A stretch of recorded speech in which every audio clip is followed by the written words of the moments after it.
sulit naman yung pagmamano ko guys. Nakapa-relocate ako ng kusina.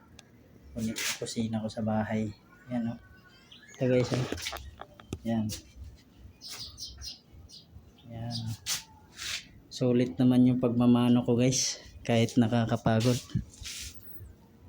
Guys, pero napagawa ko ang aking kusina at saka CR guys. Yan o. Tapos baka bukas guys, itong bubong papalitan ko rin yung bubong guys kasi butas-butas na. Sira-sira na guys. Butas-butas na yung bubong.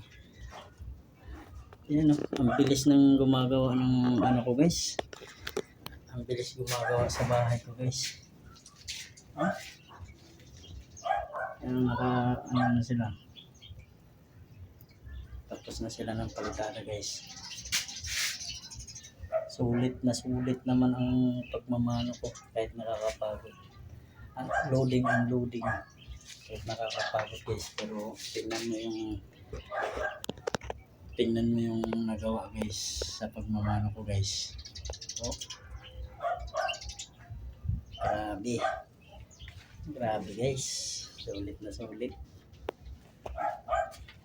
Napa-relocate ko yung kusina ko at saka yung CR.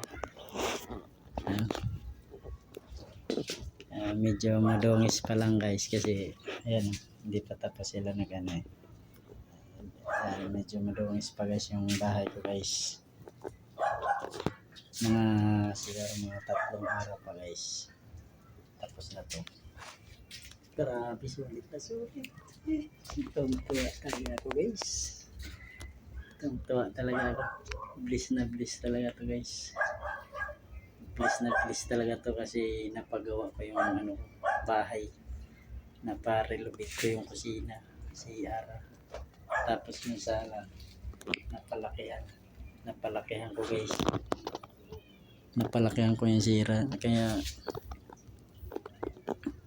kahit nakakapagod yung trabaho namin guys, kahit nakakapagod yung pagmamano namin, pag loading unloading, pero sulit naman guys. Tingnan nyo guys oh. Ito dati guys yung pinto.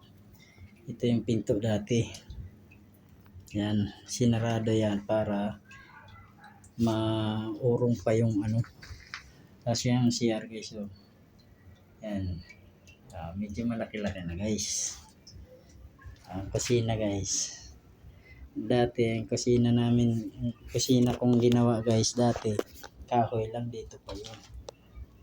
Dito lang yung kahoy guys. Pero ngayon guys, dahil sa pagmamano ko guys, napagawa ko na yung kusina ko guys.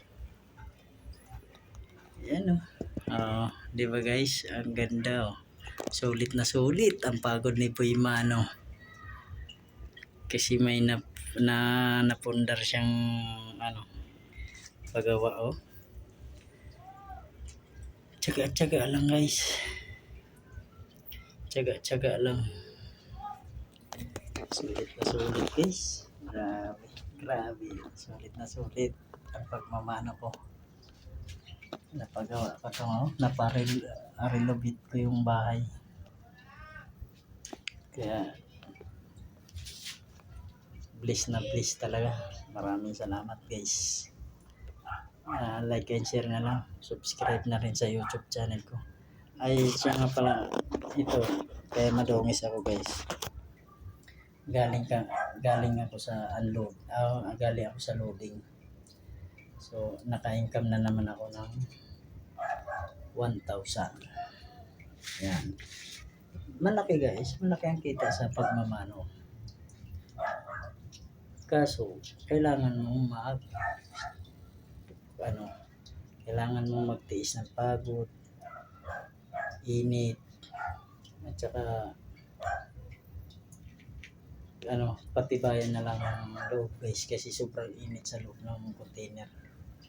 Kaya yan, ito lang ang trabaho guys, mano-mano guys, pero napa-relocate ko yung bahay ko guys na parikot ko.